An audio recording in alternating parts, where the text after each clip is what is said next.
My name is Helen.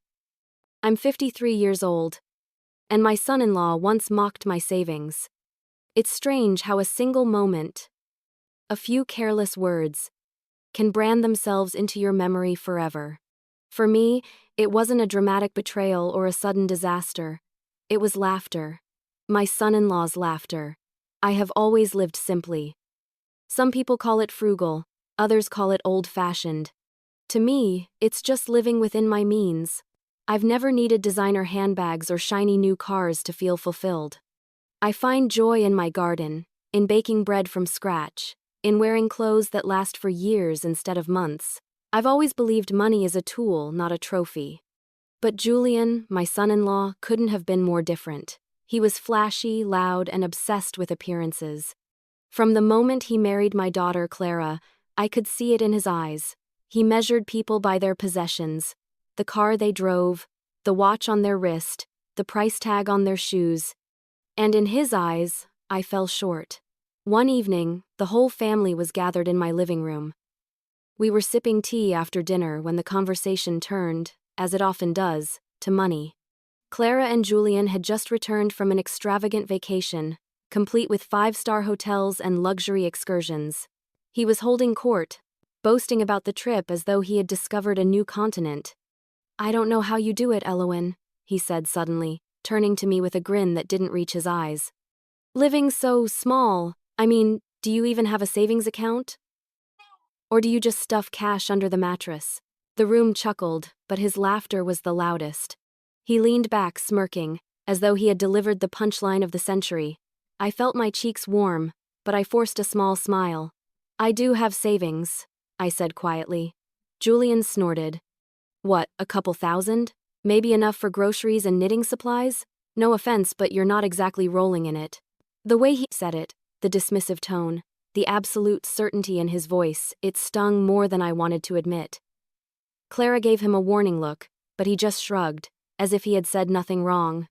I didn't argue. I didn't defend myself. Instead, I sipped my tea and let the laughter pass. Though inside, my chest ached. It wasn't just the words, it was the way he looked at me, as if my careful life, my discipline, my quiet choices meant nothing, as if I was irrelevant in his world of credit cards and luxury brands. But what Julian didn't know, what none of them knew, was the truth. Yes, I lived simply.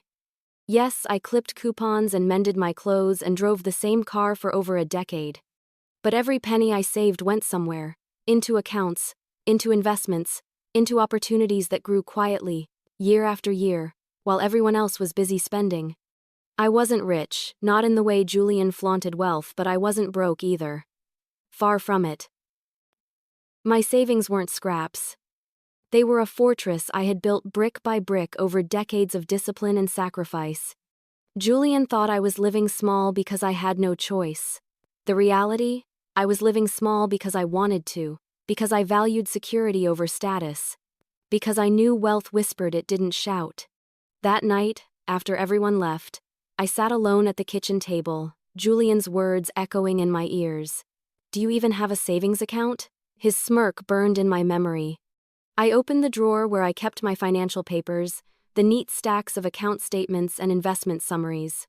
I ran my fingers over them, the numbers steady and reassuring. To anyone else, they were just papers. But to me they were proof.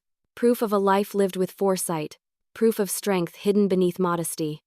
Julian's laughter still hurt, but as I sat there, another feeling bloomed beneath the sting. Resolve. He thought my savings were laughable. He thought I was irrelevant. But one day, he would learn the truth, and when that day came, the numbers on those pages would silence him in a way no words ever could. But what he didn't know was how much power those savings carried. To understand why, you need to know who I am. I wasn't born into wealth, not by any stretch of the imagination. My childhood was marked by scarcity, by learning to make do with what little we had. My parents were hardworking people, but life was never easy for them. My father worked long hours in construction, and my mother cleaned houses while raising 4 children. Money was always stretched thin, and every dollar had to be accounted for. I learned early on that waste wasn't an option. When my shoes wore out, my mother patched them. When my clothes grew too small, they were handed down to younger siblings, and I wore second-hand ones from cousins. We never complained we couldn't afford to. At first, I resented it. I envied the kids at school who wore new sneakers or carried shiny lunchboxes. I hated the feeling of being less than. But as I grew older, I began to see it differently. My parents weren't poor in spirit. They were rich in resilience, in resourcefulness. They knew how to stretch a meal, how to repurpose scraps, how to survive. And slowly, I realized those lessons were gifts. When I got my first job at 16, working at the local diner for a few dollars an hour, I remembered my parents' words. Save something, no matter how little. Every penny counts. I tucked away part of every paycheck into a jar hidden in my closet. It wasn't much, but it was mine. By the time I went to college on scholarships and part-time jobs, I had a modest savings account. While other students spent freely on nights out and brand new clothes, I cooked simple meals, reused notebooks, and took on extra shifts. I wasn't trying to be stingy. I just couldn't stand the idea of wasting money I had worked so hard for. That habit carried into adulthood. After I married my husband, we lived in a small apartment when others pushed for bigger houses. We drove an old sedan until the wheels nearly fell off, while our friends leased shiny new cars every few years. We didn't take luxury vacations or chase after the latest gadgets, but we always had security. My husband used to tease me gently. "Elowen, you pinch pennies so hard they squeal." But then he'd add with a smile, "And that's why we'll never go hungry." He was right. Over the years, those pennies turned into dollars, and those dollars turned into investments. I didn't take risks with flashy ventures. I bought modest stocks, contributed steadily to retirement accounts, and opened high-interest savings accounts when others dismissed them as boring. Little by little, the numbers grew. I never flaunted it. I never told anyone the balances. Not because I was ashamed, but because I didn't need to prove anything. My security was for me, for my children, for the future, not for show. But in hiding it, I had also hidden a part of myself from my family. They saw the way I lived, the patched clothes, the home-cooked meals, the simple car, and they assumed that's all there was to me. They mistook humility for lack. Julian, especially, could never understand it. He came from a world where worth was measured by labels and possessions. To him, frugality was weakness. He saw my simplicity as proof that I had failed at life. He didn't know that while he was drowning in credit card debt, I was watching my savings account grow quietly in the background. He didn't know that while he leased luxury cars, I had paid mine off years ago and invested the money he wasted on monthly payments. He didn't know that while he spent thousands on designer suits, I had doubled my portfolio value in the same amount of time. And I never corrected him. I never defended myself. Because I knew one day, the truth would come to light. I remembered my father's words. We may not look rich. Never beg. Riches that are loud disappear quickly. Riches that are quiet last forever. That became my motto. Quiet riches. Every mocking comment, every dismissive laugh only reminded me of how wrong they were. And though it hurt to be seen as less than, I clung to the knowledge that one day, they would understand. Julian thought I had nothing, but what I had was more powerful than anything he could imagine. And over the years, those careful habits grew into something extraordinary. But my family never saw it that way. It's funny when you live simply, people assume it's because you have no choice. They don't see it as a deliberate decision, they see it as lack. That was how my family treated me. To them, my modest habits weren't a reflection of discipline, they were proof that I was cheap. I lost count of how many times I heard that word tossed around the dinner table like an insult disguised as a joke. "Mom, you can afford new shoes," my daughter Clara would say with a sigh when I wore the same pair year after year. "I like these shoes," I'd reply with a smile. "They still work," Julian would laugh then, shaking his head. "Still work? Elowen, they look like they've survived a war. You know, some people actually buy new ones before the soles fall off." Everyone would chuckle. I would force a small smile, but inside, I felt the sting. It wasn't just the shoes. If I packed a lunch instead of eating out, it was cheap. If I patched a tear in a blouse instead of throwing it away, it was cheap. If I suggested turning off lights to save on electricity, it was cheap. They didn't see the bigger picture. They didn't see that every dollar saved had a purpose, a destination. To them, frugality wasn't wisdom, it was embarrassing. Julian was the worst of all. He loved to make a spectacle out of it, as if my habits existed solely for his entertainment. One Christmas, I gave Clara and Julian a thoughtful gift, a quilt I had made by hand. I had spent weeks sewing it, stitching together fabric squares that each held a little story. When they unwrapped it, Clara's eyes lit up with genuine gratitude. But Julian smirked, holding up the quilt for everyone to see. "Wow," he said, his tone dripping with sarcasm. "Handmade." Because nothing says Christmas like thrift store chic. The room erupted in laughter. My cheeks burned as I forced a smile. Clara nudged him, whispering something under her breath, but he just shrugged. "What?" "I'm just saying. I mean, who needs savings when you can make your own blankets, right?" I said nothing. I never did. But inside, my heart cracked a little more. It wasn't just about gifts or clothes. Julian mocked everything. If I ordered the cheapest dish on the menu at a restaurant, he'd make a show of it. Guess Elowen's building her empire $1 at a time. If I mentioned cutting coupons, he'd chuckle. Coupons are for people who don't understand real money. You don't see billionaires clipping paper, do you? And whenever the subject of savings came up, he couldn't resist a jab. Once, during a family barbecue, the conversation turned to retirement plans. Isabel, my sister, mentioned her 401. Paul bragged about a recent investment in a tech startup. Then Julian looked at me with a smirk. "And what about you, Elowen? Got your fortune stashed away in a piggy bank? Maybe under the mattress?" Everyone chuckled. I smiled faintly, saying only, "I have my ways." Julian burst out laughing. "Her ways? That's adorable. Don't worry, Elowen. When Clara and I are rolling in millions, we'll take care of you." The laughter around the table stung more than I wanted to admit. I wasn't a child. I wasn't helpless. But in their eyes, I was a woman clinging to pennies while the world passed me by. If only they knew.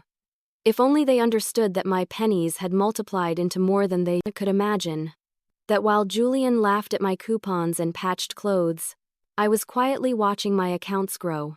That every frugal choice had built a foundation stronger than his mountain of credit cards and loans. But I didn't say a word.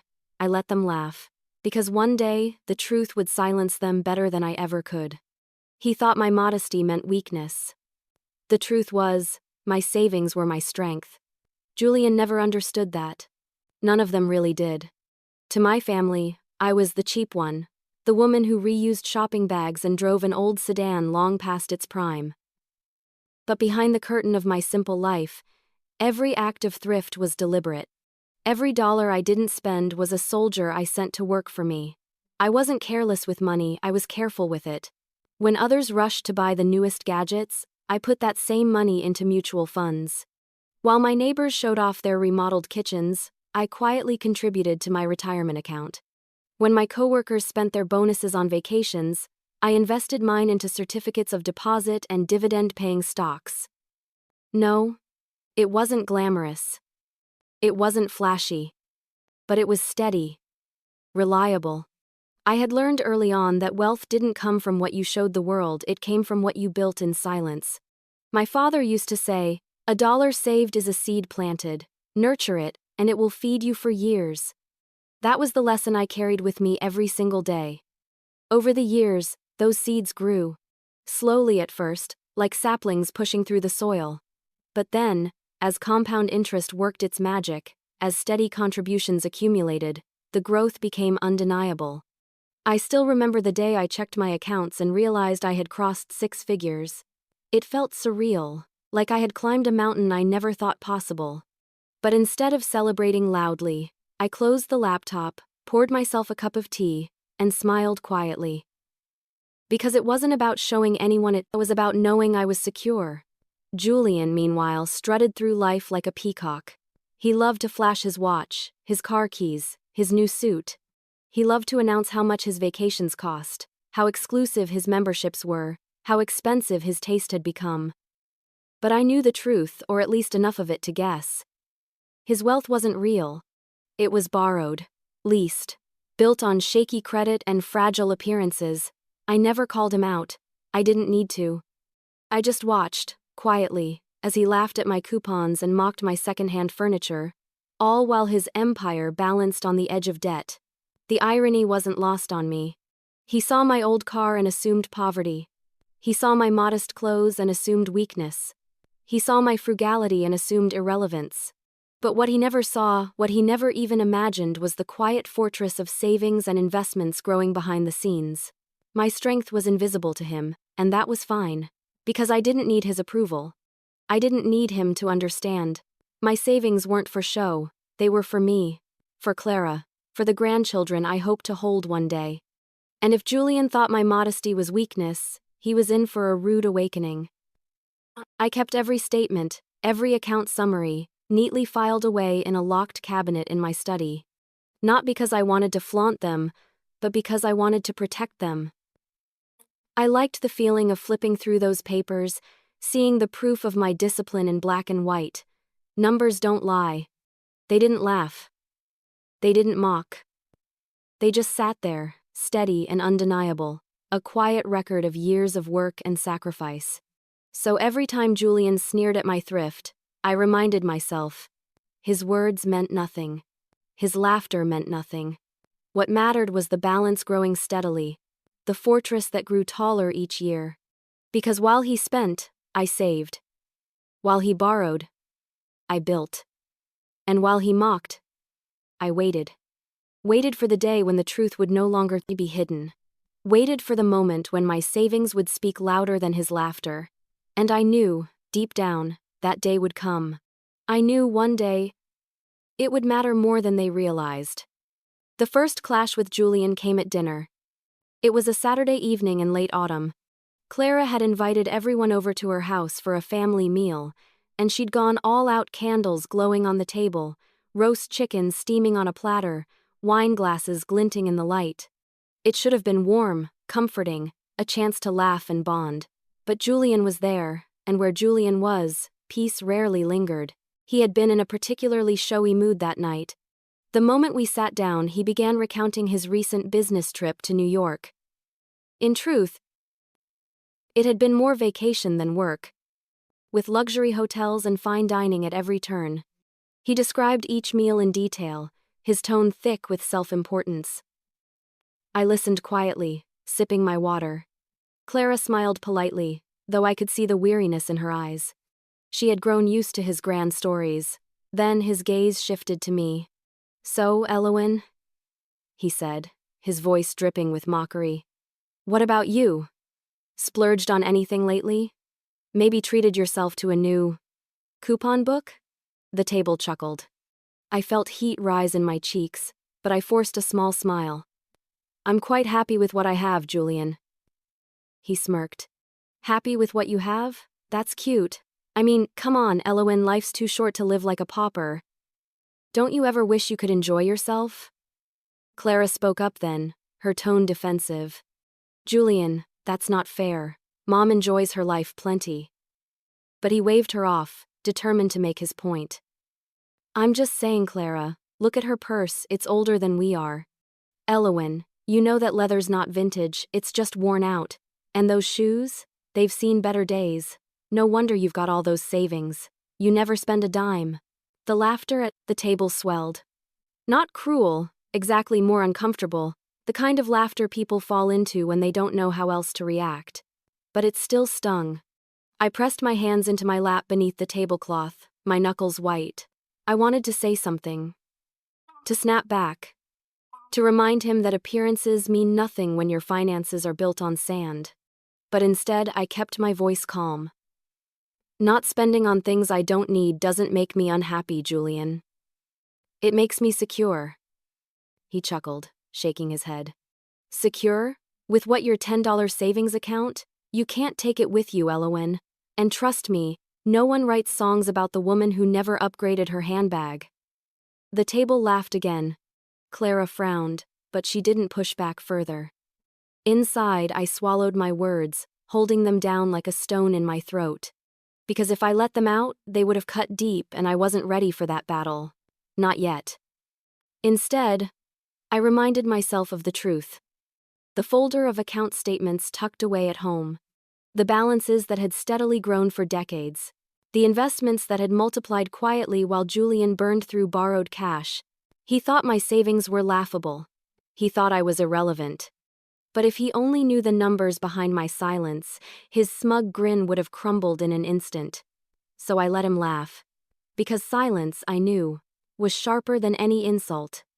That night, after dinner, I helped Clara wash dishes, while Julian bragged in the living room about a new car he was considering leasing. She looked at me apologetically, whispering, "Mom, I'm sorry. He shouldn't have said those things." I squeezed her hand gently. "Don't worry about me, darling. Words don't hurt as much when you know the truth."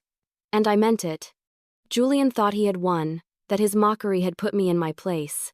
But in reality, all he had done was prove his ignorance.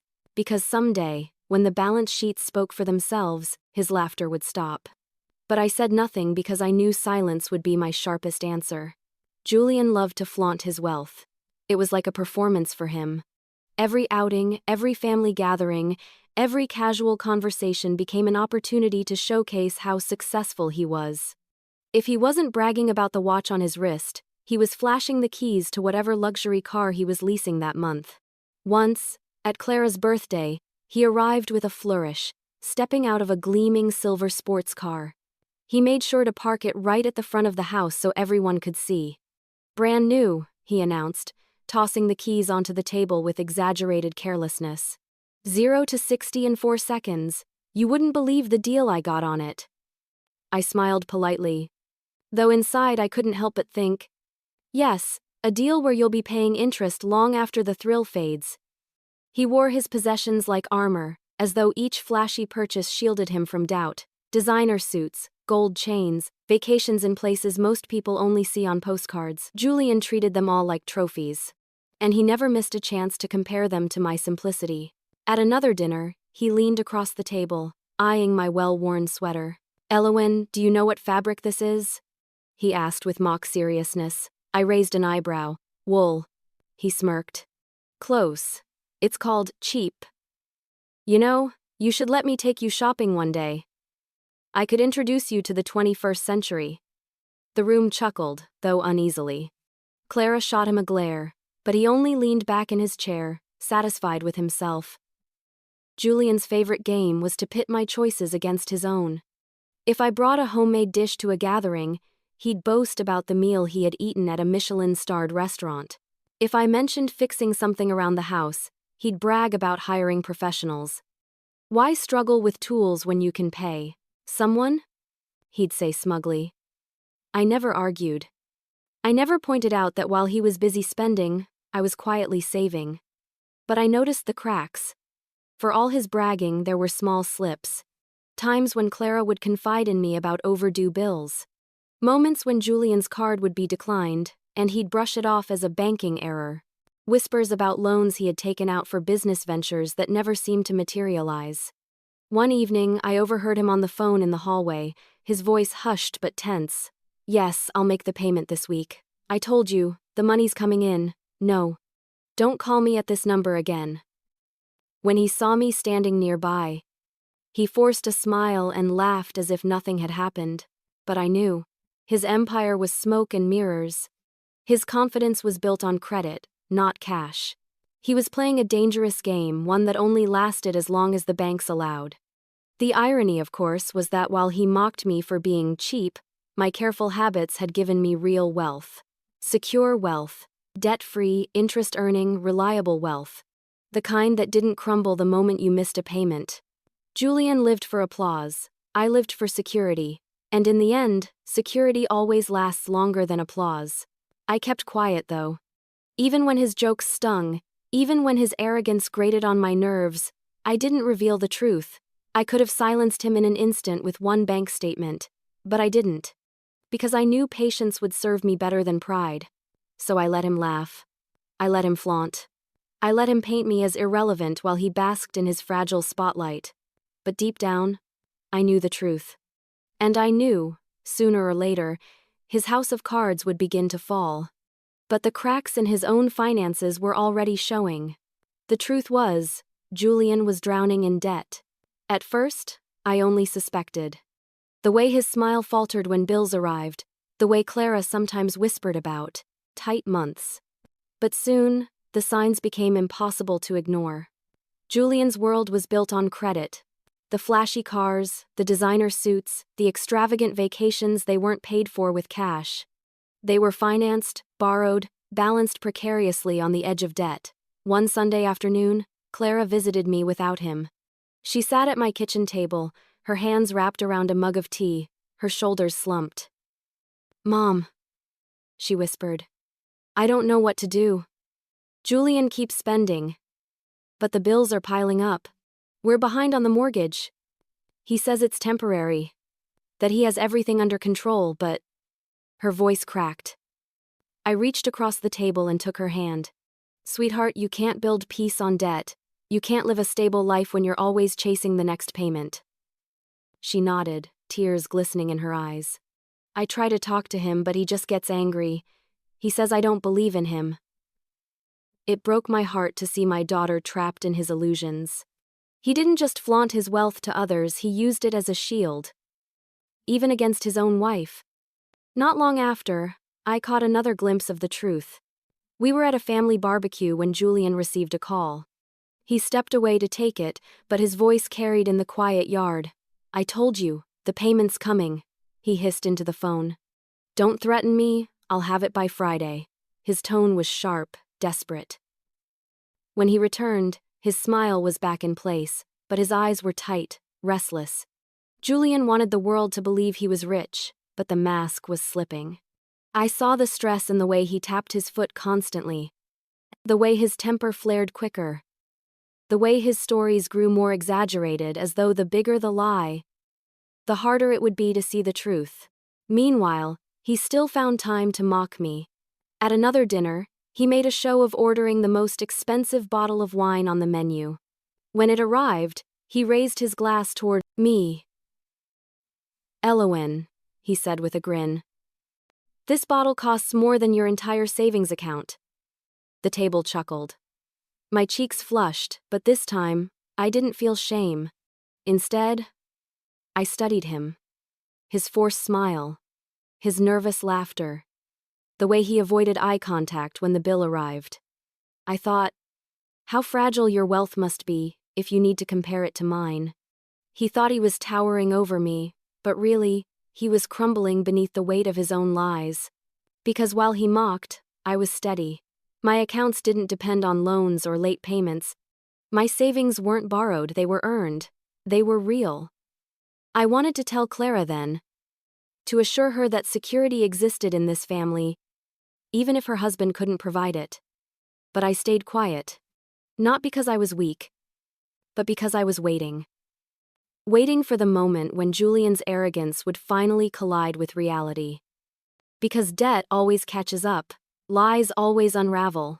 And when they did, my silence would be louder than any words I could speak. He didn't realize how fragile his empire of credit really was. I didn't need to shout, I had proof. After that humiliating night when Julian mocked my savings in front of everyone, I went home and sat in my study until long after midnight. My hands rested on the drawer that held years of my financial papers, statements, investment summaries, property deeds. Proof of everything I had built quietly while he ridiculed me.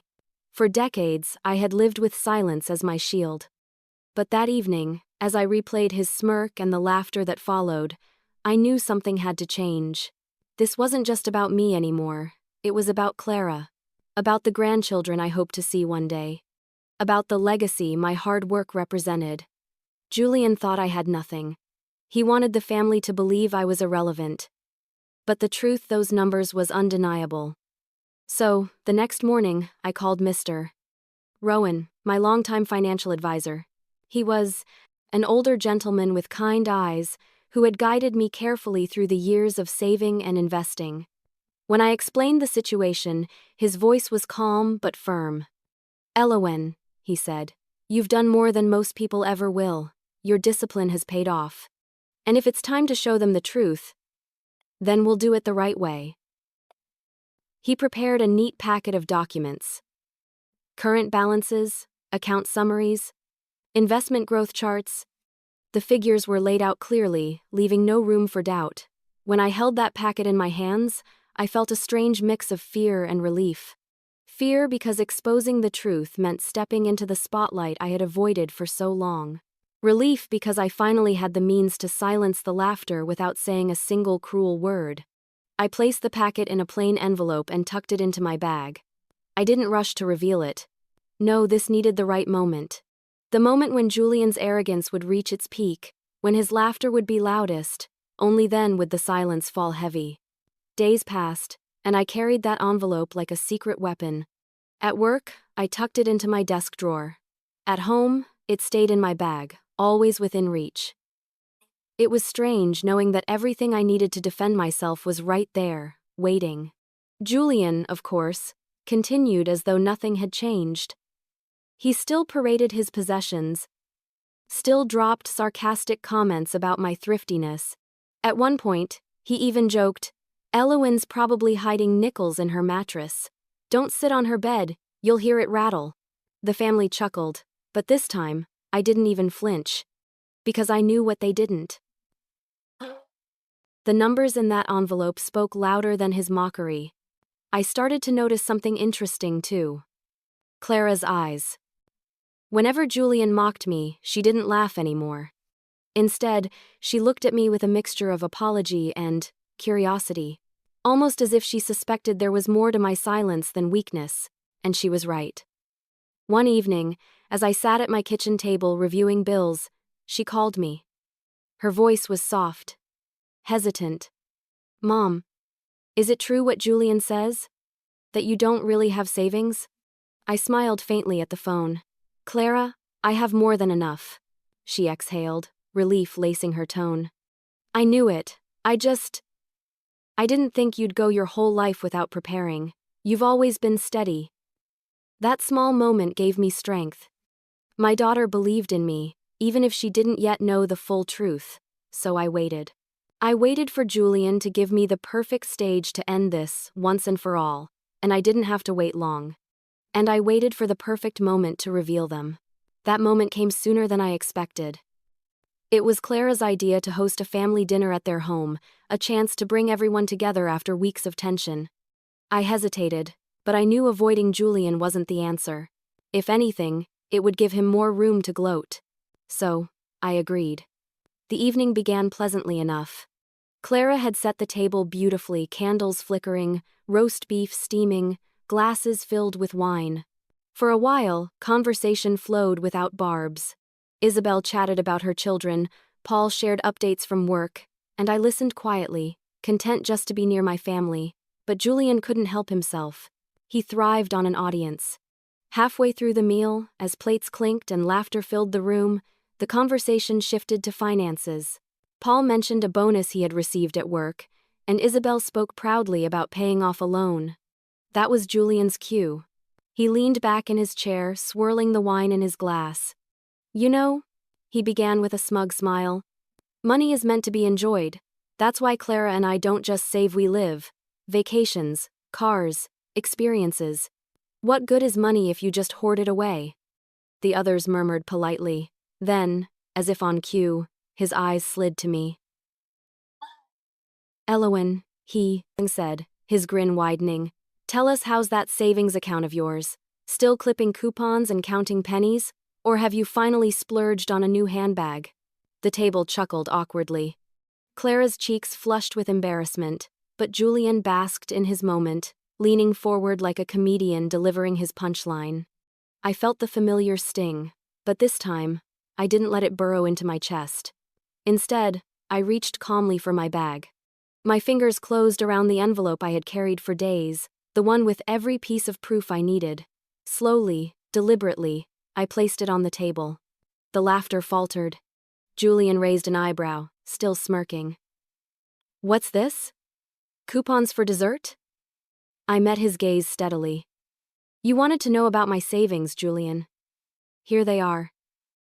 The table went silent. I slid the envelope across the table, stopping right in front of him. His smirk wavered, but he opened it anyway, clearly expecting a joke. He pulled out the papers, scanning the first page. And then his expression changed. The smirk vanished. His brows furrowed. His eyes widened as they moved down the numbers. Checking balances, investment accounts, property values, page after page of undeniable proof. For a moment, the only sound in the room was the ticking of the clock on the wall. Finally, Isabel leaned forward, her voice hushed. Is that your account balance? Yes, I said simply. Paul craned his neck to see, his mouth dropping open. Those are real numbers? They are, I said calmly. Julian's hand trembled slightly as he flipped through the pages. His face had gone pale. This can't be right. How do you have this much? I sipped my water, my voice steady, because while you were spending, I was saving. While you lived for appearances, I built security. These numbers didn't appear overnight. They're the result of decades of discipline. Clara's eyes shone with something I hadn't happened to, seen in a long time, pride. I knew it, she whispered. The room stayed silent, all eyes on me, waiting for more. I didn't gloat. I didn't raise my voice. I simply let the truth sit in the air, undeniable. Julian looked up, his jaw tight, his arrogance crumbling. For once, he had no comeback. The laughter faltered as I reached for the envelope. I slid the papers across the table. Julian's hand lingered on them. His face pale, his jaw working as though he were chewing gravel. He wasn't laughing anymore, and for the first time in years, the silence belonged to him, not to me. The others leaned in, hesitant but curious. Paul's eyes scanned the page Julian held, his mouth falling open.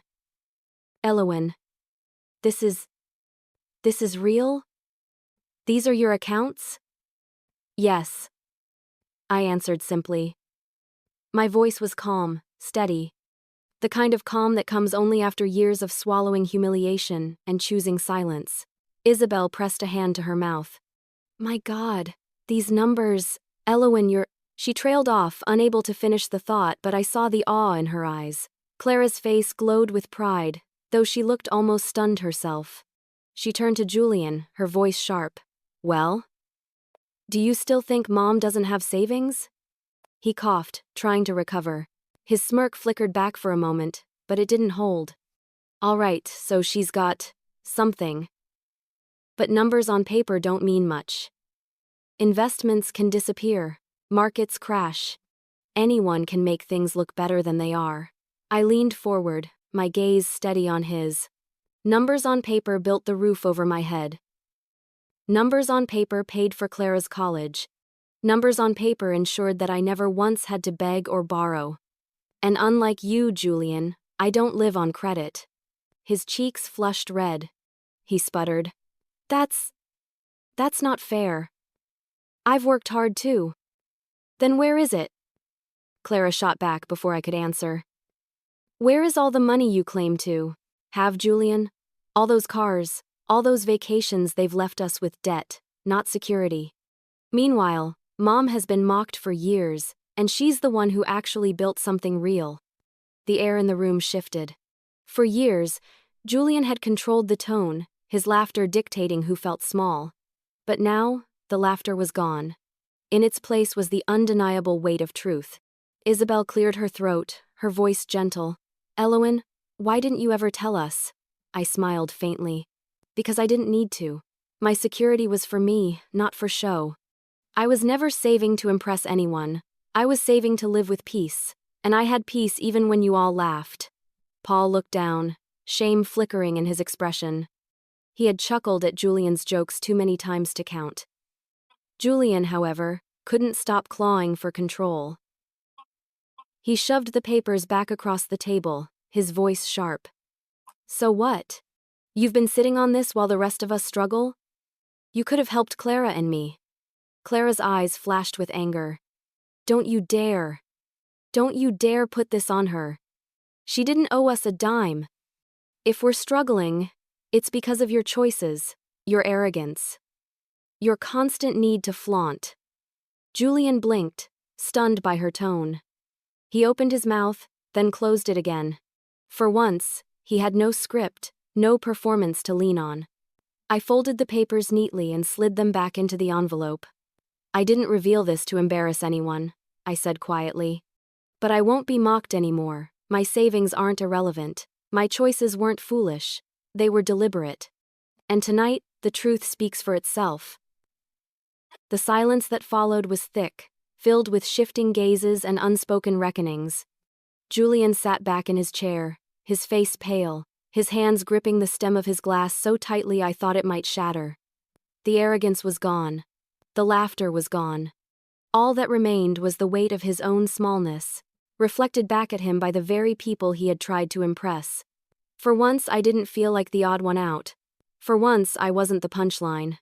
I was the one holding the truth, and no one, not even Julian, could deny it. The room froze as they realized who truly had wealth. Julian tried to laugh it off. The tension in the room was suffocating. The papers sat back in their envelope on the table, their presence heavier than any words spoken. Julian shifted in his chair, the tips of his ears red, his usual smug grin flickering like a candle in the wind. Then he chuckled. It was thin, nervous, forced. Well, I mean, this is great and all, Helen. Really, who knew? You're richer than you look. No one laughed with him. He glanced around the table, desperate for an ally. Paul looked down at his plate, avoiding eye contact. Isabel sipped her wine, her expression unreadable. Even Clara, his wife, met his gaze with a cold stare. Julian cleared his throat. What I mean is, it's impressive. But you know, numbers on a page are real. Isabel cut in, her voice firmer than I'd ever heard it. You can't fake those documents, Julian. We all saw them. His laugh faltered. He tried again. Okay, sure, but money isn't everything, right? I mean, Elowen's been hoarding it. What good is it if she's not living? You all know I believe in enjoying life. Experiences, fun, the finer things. What's the point of dying with money in the bank? Clara's voice was sharp, cutting through the air like glass. The point is, Julian, that my mother will never have to worry. She won't be begging for help when she's older. She won't lose her home because of reckless spending. She'll have peace. Can you say the same for us? His mouth opened, but no words came out. I sat quietly, letting Clara defend me. I didn't need to fight, my daughter was doing it for me. And the more Julian tried to claw back his confidence, the more pathetic he looked. Paul finally spoke, his tone quiet but steady. Julian, you've mocked Elowen for years. But tonight you look like a fool. She's been wise while you've been reckless. And now it shows. Julian's face turned scarlet. So what, you're all against me now? Because she's got money hidden away? Come on, you've all laughed at her habits too. Isabel met his glare. Maybe we chuckled. But none of us went as far as you did. You've humiliated her in front of this family more times than I can count. And for what?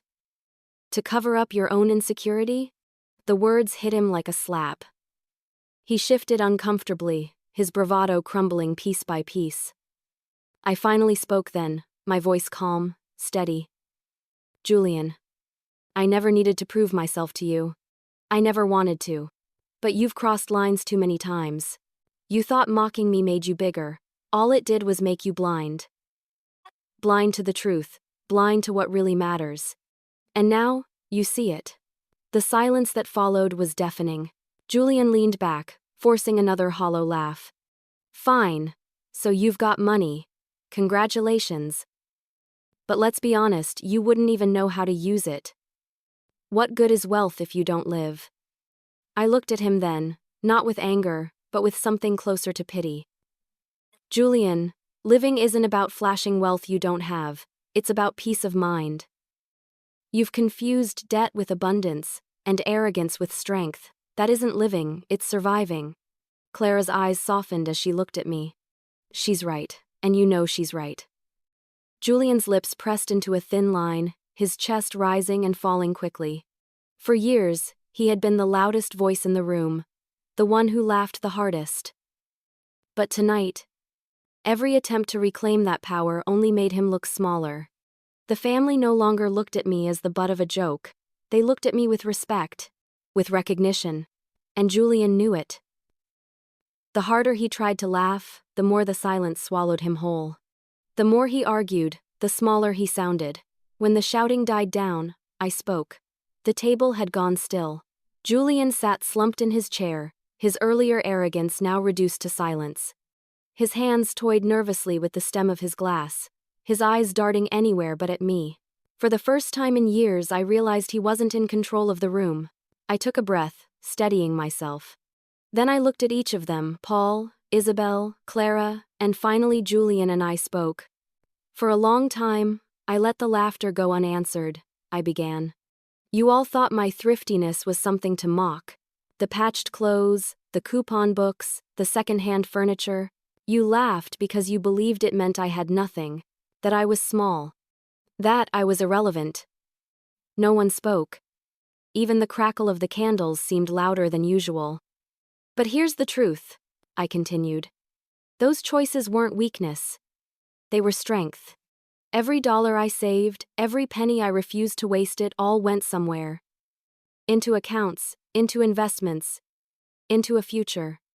While you thought I was living small, I was building something steady, something that lasts. Paul lowered his head, his cheeks tinged with shame. Isabel's lips pressed tightly together, her eyes glistening. I leaned forward, my voice firm but calm. Julian mocked me the most, but I don't blame only him. All of you chuckled. All of you dismissed me at one point or another. And I said nothing, because peace mattered more to me than pride. But tonight, you've seen the truth. My savings aren't irrelevant.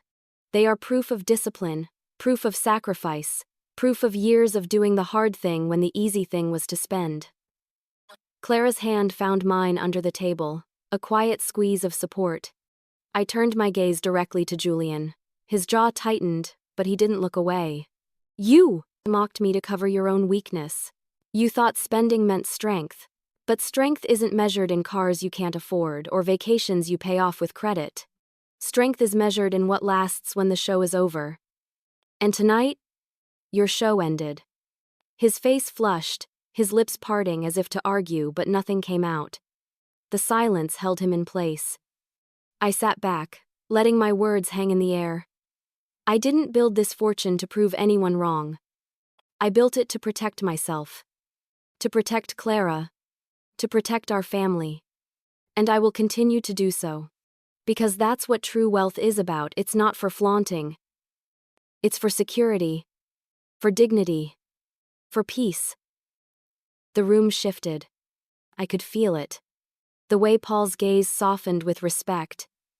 The way Isabel nodded faintly, as if finally understanding. Even Clara's eyes shone with pride I hadn't seen in years. Julian looked around, realizing he no longer had an audience. His laughter had run dry, his arrogance deflated. For once, there was no smirk to hide behind. I let the silence linger before finishing. I am not irrelevant. I never was. And after tonight, I don't think any of you will ever mistake frugality for weakness again. No one argued. No one laughed. The truth had spoken louder than any joke ever could. And for the first time, Julian had no words. That night, I sat with peace in my heart. After everyone left, Clara lingered behind to help me clean up. She moved quietly, her movements soft, deliberate, as though she too was processing everything that had unfolded. When she finally hugged me goodbye, her arms tight around me, she whispered, "I'm so proud of you, Mom." Those words meant more than the numbers on any page. When the house was quiet again, I sank into my favorite armchair by the window. The envelope rested on the coffee table beside me. It no longer felt like a weapon or a shield, it simply felt like truth. A truth I had carried silently for years. finally revealed. I thought about my parents, about the lessons they'd instilled in me from childhood. Every penny counts. Never waste what you can save. Build quietly, and you'll never be empty-handed. At the time, I thought those words were only survival. Now I knew they were wisdom. They had carried me through life, through sacrifice, through years of being underestimated. Julian had mocked me endlessly, his voice loud, his laughter cutting. But in the end, it was the numbers that silenced him. Not anger. Not shouting. Just the undeniable truth of discipline and patience. For decades, I had patched clothes, clipped coupons, driven the same car, cooked simple meals, all while the world called me cheap. But those choices weren't shameful. They were powerful. They gave me freedom. They gave me dignity. They gave me the ability to look arrogance in the eye and not flinch. Wealth isn't loud. Wealth doesn't need to prove itself. Real wealth whispers. It rests quietly, waiting for the moment when it is needed most. And when that moment comes, it doesn't need to scream, it simply speaks, and all else grows silent. I glanced at the envelope again, remembering Julian's face as he read. The color draining, the smirk fading, the arrogance collapsing. For once, he wasn't the one holding power in the room. For once, he had to face the truth he had denied for so long. That the woman he mocked was stronger, richer, and wiser than he ever imagined. I knew the sting of that realization would linger with him for years. And maybe, just maybe, it would teach him something, though I doubted his pride would let him admit it. But for me, there was no gloating, no need for revenge. I didn't reveal my savings to humiliate him. I revealed them because it was time to stop letting his laughter define me. Time to remind my family and myself that my life, my choices, my sacrifices had meaning. As the night deepened and the quiet wrapped around me, I felt something I hadn't felt in years. Peace. Not just peace from Julian's mockery, but peace from the weight of silence I had carried. The burden of being misunderstood, underestimated, ridiculed, it was gone. The truth had spoken, and it had been enough. I closed my eyes and smiled faintly. My savings had always been for security. Tonight they gave me something more. They gave me a voice. My son-in-law mocked my savings, then the bank balance silenced him.